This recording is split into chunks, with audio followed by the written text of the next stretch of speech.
اسلام میں سب سے بڑا عمل اور سب سے زیادہ اجر والا عمل کیا ہے؟ انسان اللہ کی رضا کے لیے اپنی گردن کٹوا کے شہید ہو جائے۔ شہید سے بڑا کوئی عمل تو نہیں ہے نا۔ شہید پتہ کہاں ہوں گے؟ جنت میں عرش کے ساتھ قندیلیں لٹکی ہوئی ہیں، اس کے اندر شہیدوں کی روحیں ہیں جنت میں، جہاں چاہتی ہیں اڑتی پھرتی ہیں۔ رسول اللہ صلی اللہ علیہ وسلم نے فرمایا 100 درجے اللہ نے صرف شہداء کے لیے جنت میں رکھے ہیں، بڑا اجر ہے۔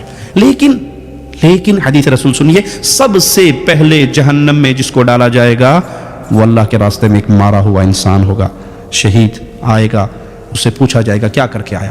وہ کہے گا قاتلت فی سبیلک حتی قتلت، اتنی جنگ کی میں نے آپ کے لیے، اے اللہ آپ کی شریعت کے لیے، دین کے لیے، اسلام کے لیے مرا، لڑتا رہا، یہاں تک کہ مار دیا گیا۔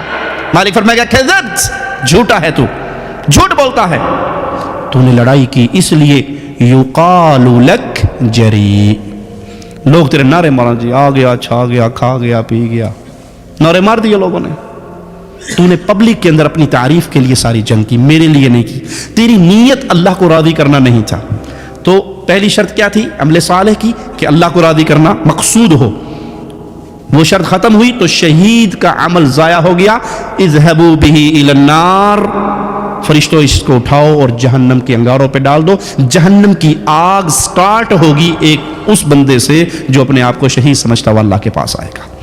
دوسرا وہ بندہ جو قاری قرآن ہوگا لیکن اس نیت سے قرآن پڑھتا ہے، اس نیت سے تقریریں کرتا ہے کہ لوگ اس کے چرچے کریں۔ تیسرا وہ بندہ جو پیسہ خرچ کرتا ہے اس نیت سے کہ لوگ کہیں ہم کرتے ہیں خرچے نہیں۔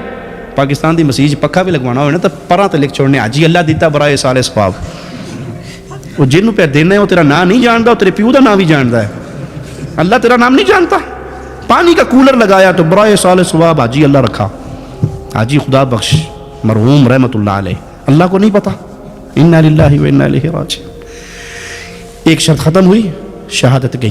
اور اگر یہ شرط ہو، شہادت تو بہت بڑی بات ہے۔ میں حدیث سناتا ہوں آپ کو، سنیے۔ رسول اللہ صلی اللہ علیہ وسلم فرماتے ہیں قافلہ سفر کر رہا ہے اور وہ پڑاؤ ڈالتا ہے، رات کا ٹائم ہے، بستر لگ گئے، سارے خیمے لگ گئے، سو گئے۔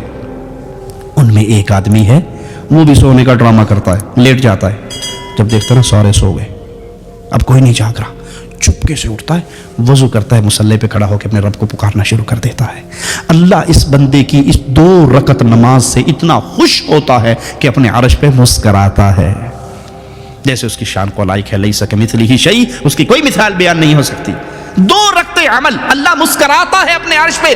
اس کی اس حرکت کو دیکھ کر کے سارے لیٹ جائیں، سب کی آنکھیں بند ہو جائیں، سب سو جائیں، مجھے کوئی دیکھنے والا نہ ہو، تو اس وقت پھر میں تنہا اپنے اللہ کو راضی کرنے کے لیے اٹھو۔ ہماری حال کیا ہوتا ہے؟ پہلے کا ایک دور تھا جب کہا کرتے تھے، بزرگ کہا کرتے تھے نیکی کرو دریا میں ڈالو، کرتے تھے نا، نیکی کرو دریا میں ڈال، نیکی کرو کھوج پاؤ۔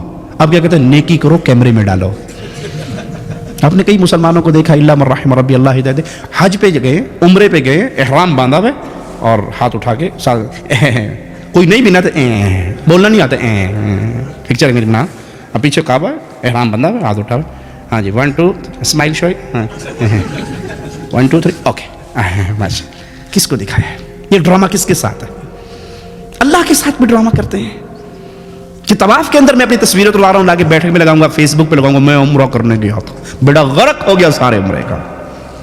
2 رکعت نماز چوری چھپ کے پڑھی، کوئی دیکھنے والا نہ ہو، اس کو دیکھ کے اللہ اپنے عرش پہ مسکرا رہا ہے۔ اور شہادت قتل اللہ کے راستے میں اس لیے کہ لوگ راضی ہو جائیں، ضائع ہو گیا۔ ایک شخص آئے گا قیامت کے دن، کھجوروں کا ڈھیر ہوگا اس کا، وہ کہے گا اللہ اتنی کھجوریں زندگی میں نے تو کبھی خرچ نہیں کی تیرے راستے پہ، یہ کہاں سے آ گیا؟ اے کاش پیارے حبیب کی یہ باتیں اس دل کی دنیا کو یقین کی وادی تک لے جائیں۔ پیارے حبیب فرماتے ہیں، مالک کہے گا اے میرے بندے، تو نے آدھی کھجور ایک فقیر کو دی تھی، یاد کر تیرے پاس ایک فقیر آیا تھا، تو نے آدھی کھجور دی تھی اس کو، یاد ہے تجھے؟ کہ اللہ یاد ہے، لیکن اس وقت تیری نیت صرف یہ تھی کہ میں اللہ کے لیے دے رہا ہوں، کوئی دکھلاوا نہیں، کوئی کیمرے میں مووی نہیں بن رہی، کوئی دیکھ نہیں رہا، کوئی ریکارڈنگ نہیں ہو رہی، کوئی نہیں، صرف اللہ کو راضی۔ میں نے اس آدھی کھجور کو پرورش کرتا رہا، یہ سارا ڈھیر اس آدھی کھجور کا ہے۔ پہلی شرط اللہ راضی ہو، یہ شرط ہے کسی بھی عمل کے قبول ہونے کے لیے، وہ نماز، وہ روزہ، وہ حج، وہ زکوٰۃ، وہ جہاد، وہ صدقہ، وہ خیرات، دنیا کا کوئی عمل عمل صالح نہیں کہلائے گا جب تک وہ خالص اللہ کے لیے نہ ہو۔